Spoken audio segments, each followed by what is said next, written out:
Good morning or early afternoon, and welcome to Timer Tip Tuesday. I'm Soren Larson, Senior Technical Account Manager here at RunSignup. Today's webinar is going to be kind of circling back to the CheckIn app and kind of some interesting applications that either aren't super commonly known or that are kind of cool use cases coming from different timers and different ways of applying the app to race day scoring and to participant data.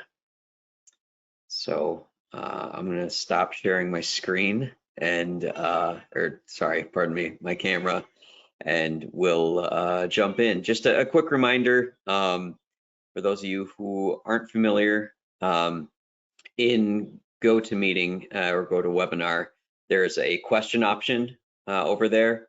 We do have James Harris monitoring the questions there. So if you have something you want touched on or asked, just go ahead and click and type in a question there, and we'll either address it during the broadcast or at the end there.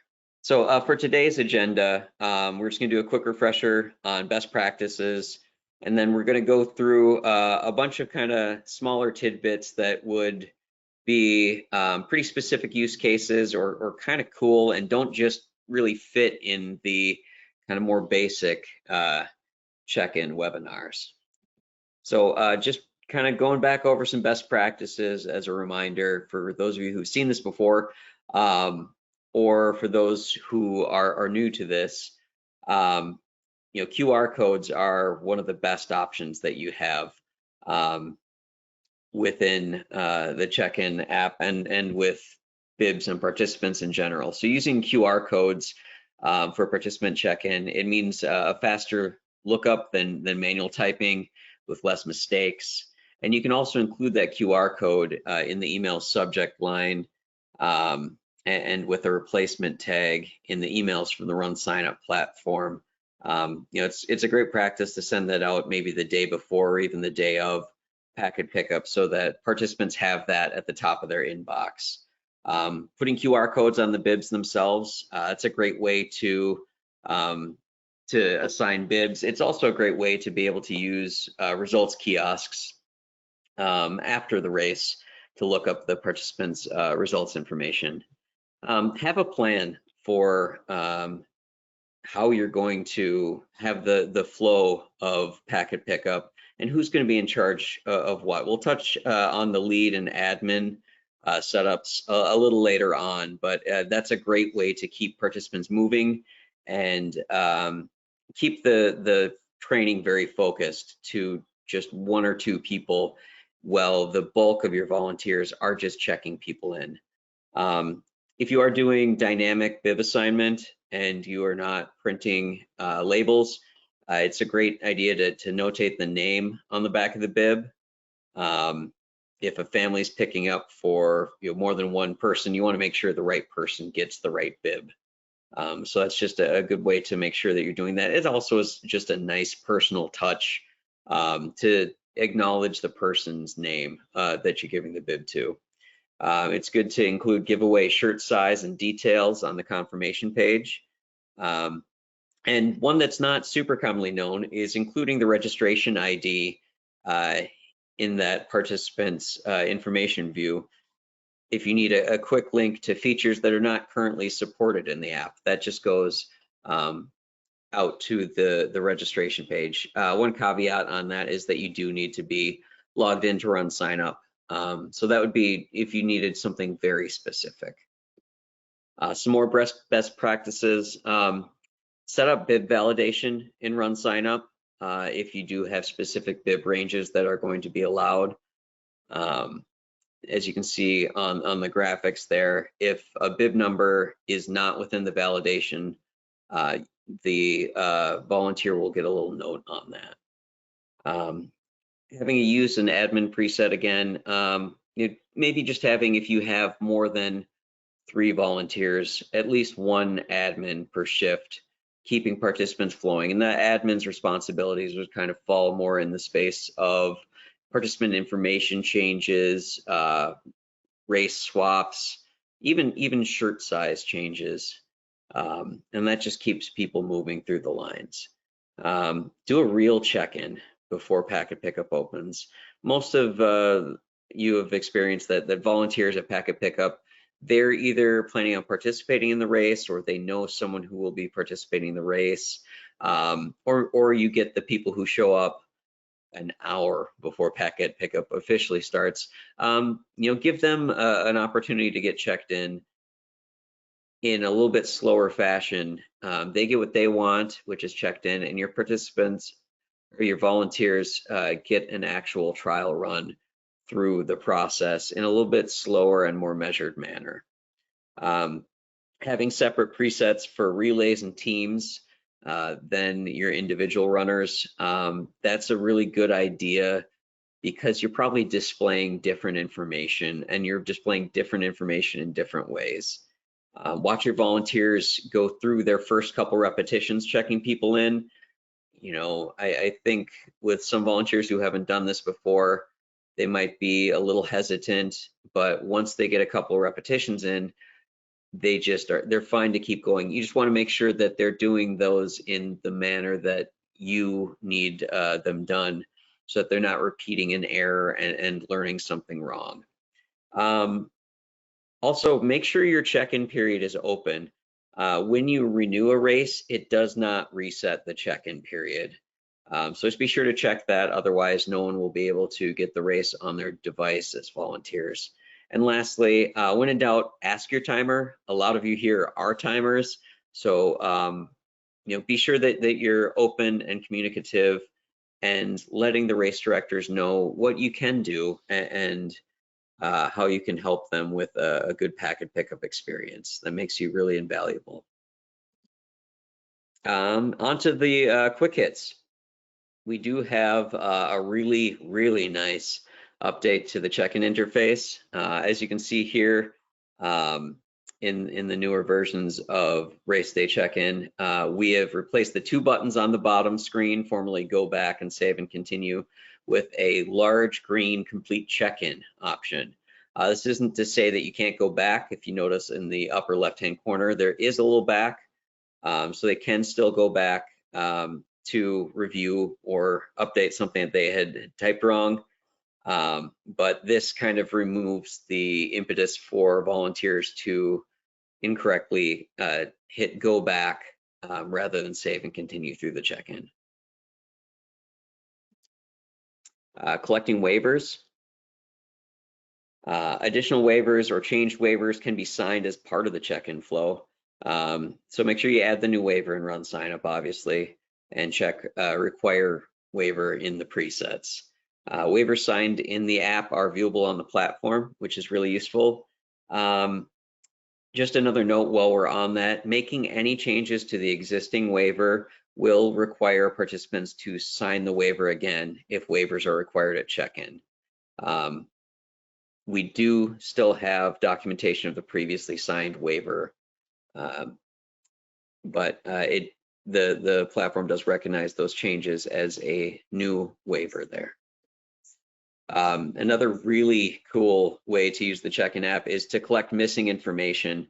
I think pretty much everyone here has probably experienced the the Google Sheet registration, or something that's not collecting a piece of data that's necessary to score a race, whether that's age or gender or even what race they're in. Not a problem with the check-in app. So RaceDay check-in can be used to collect question responses that were not asked for all registrants. Maybe you have a question that was asked partway through registration, and you need to update that for the people who were not asked that question. So I would suggest for this creating a specific configuration with presets that include the ability to update that registration information, and maybe you just allow that part to be updated. You can also use the lookup results option by going to configuration, general, lookup results, and update registrant info when you look someone up.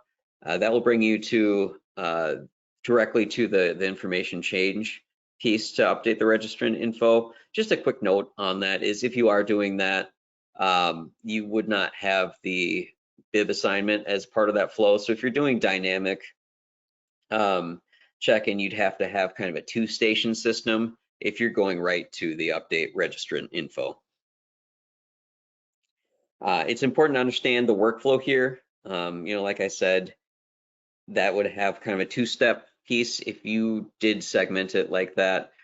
This does require a little bit more training of your volunteers, but this might also be kind of the best viable option for getting that information that's missing. So to do this, have a clear and tested plan that gets the desired outcome and can be easily explained. Easily explained is one of the most important pieces here. If you have a packet pickup that has multiple shifts, you're going to have to train people during packet pickup for the next shift. So be sure that you can easily teach people this, or that if you're not able to be present, those on site are able to teach this. Tell the organizers, if that's not you, that you are able to handle this issue with the tools you provide.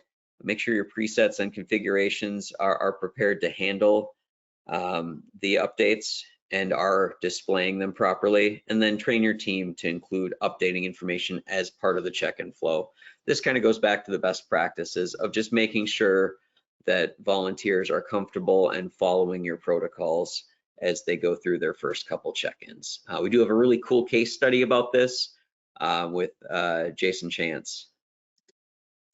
Volunteer and admin configuration. You can certainly branch out from this, but this is kind of a general recommendation that I like to do if I have more than a couple volunteers at any given shift. So different jobs get different configurations. So I create a set of U's, at least that's what I name it, general volunteer presets that can really only do simple actions. The U's ones for me are typically just assigning the bib number if I'm doing dynamic.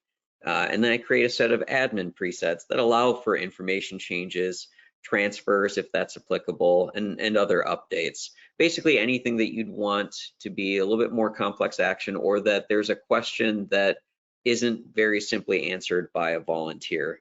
Admins would be people like trained staff, timers themselves, or experienced, skilled volunteer leads. This means you're only training maybe one or two people per shift on these very high level options. And that takes a participant who needs a little bit extra help and attention out of the general flow, so those lines keep moving, and it gives that person the attention they need from the person most able to help them. Rapid check-ins. This kind of goes back to the QR codes. We do have the rapid check-in option in RaceDay check-in, and this uses the device's camera to reduce typing errors. So you can use the QR code on the bib and the QR code on the participant email to look up very, very quickly the bib number and the participant and assign everything. It also offers the ability to autosave after a user selected period of time, meaning that instead of having to tap through, the volunteer has just assigned it and it will autosave, which also removes the possibility of them forgetting to take that last step. The process takes less than 6 seconds, and a lot of the largest events are adopting this approach. Here's another cool one that I've actually done a couple times recently, is for timers who are kind of working with a race series, who are housing all of their events in a single RunSignup race with super events. They may want to have true check-in data that includes those people who bought the series pass or who registered for the super event that goes into all of the weekly or occasional summer or fall series events.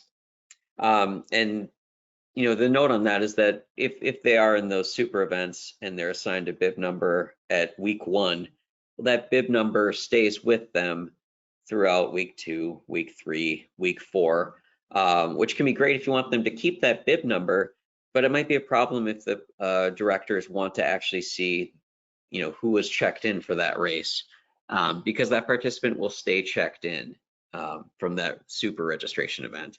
So on RunSignup, there's not an uncheck-in feature at the time of this recording.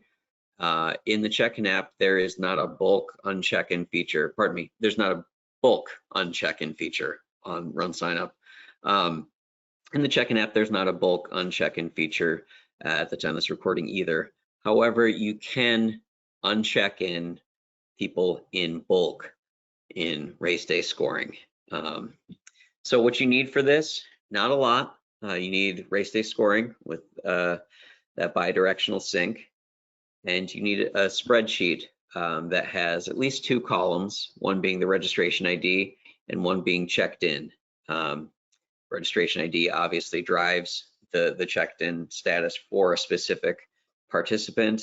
And then you'd input either no or a 0 in the checked in column for each participant. You upload that in RaceDay scoring as an update, and that sets all the participants that are in that file, their status to not checked in. And then the bidirectional sync with RunSignup and the CheckIn app will automatically update those participants. And now we have driving data actions. Data actions are something that sound a little scary for a lot of us because they happen pretty automatically. So this is a really cool way to manage some pieces with maybe an ultra or maybe an event that has a non-timed component. Maybe you have a push-up challenge, a donut and bike race, or kind of a beer event that has a count-based thing involved. You can use the CheckIn app to drive the data in RaceDay scoring and or drive data actions. It's also a really good introduction to using data actions if you haven't done so before. So the case that we'll talk about here would be, let's say we have an ultra, and say I want to mark people in RaceDay scoring as dropped if they drop out at an aid station, because I want to track that and I want to be able to report on that to the race director. A lot of races, that might be a pen and paper thing, that might be a radio call, that might be a text message, all 3 of which kind of work, but personally I'd rather have all my information in one place, and I think it looks really cool to have that driven in a very technology forward way, and without the possibility of rain ruining that bib or me not being at the radio at that moment because it's an ultra and sometimes I do like to get up and walk around. I don't want to miss a participant drop because of that. So having it driven and having a electronic record of that is a really cool way of doing that. So what we would do for this is have course volunteers report participant drops via the CheckIn app. And this is another great use case for having the participant lookup go right to their record. So for this, I would create an internal question on the RunSignup platform that would indicate someone's a dropout. Just a quick reminder, you cannot use checkboxes or checkbox questions to score. For this, I like to use a yes/no question. Reason I do as an internal question is you don't want that to be part of the registration flow. And then when you do word your question, just remember that in RaceDay scoring, we have a lot of type ahead in the filters, and we already do have a drop option for participant status. So make sure that you're able to identify this as the question and not something that would kind of confuse you as to what you're operating on.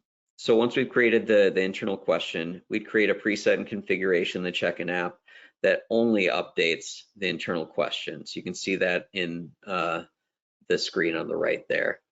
And then train your team. As always, make sure your volunteers on course understand what you expect of them and how to report the drop. And then next we'd create the data action. So the action trigger should be set as a participant issue type, and then the subtype would be edit. So we'd set the participant data filter field as the internal question, so the report is dropped, with the operator indicating the response, in this case is yes. And then we'd set the data change to mark the participant's dropped status as true.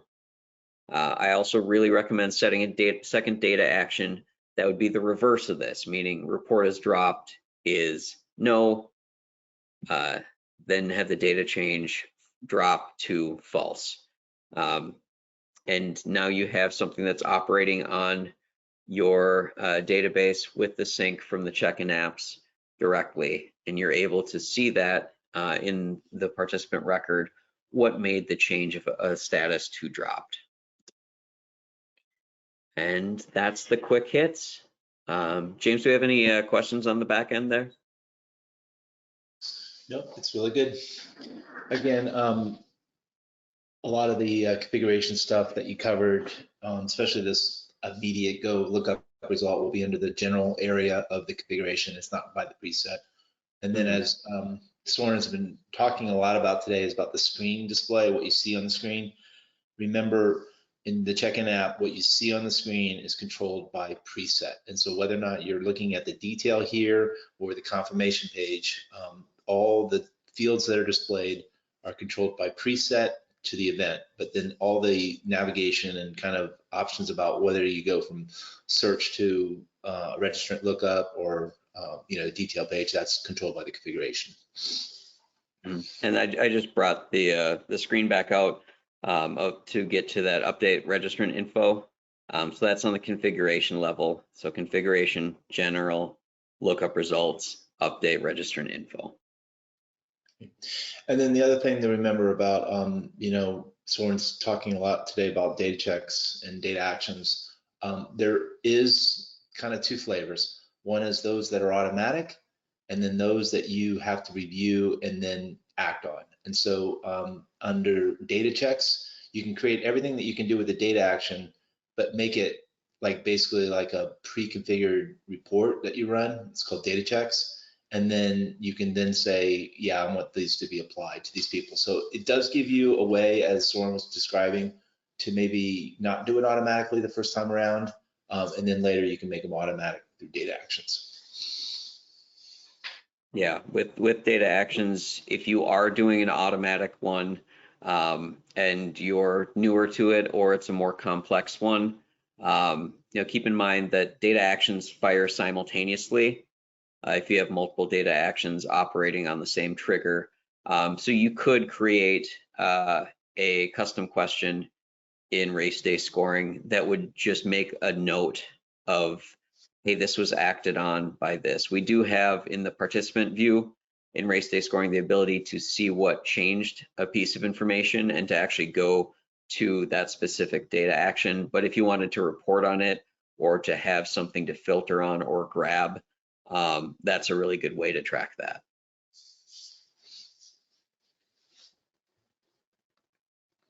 All right. Thank you all for attending, and I believe the recording of this will be available in a couple days. Talk to you soon. Talk to you later.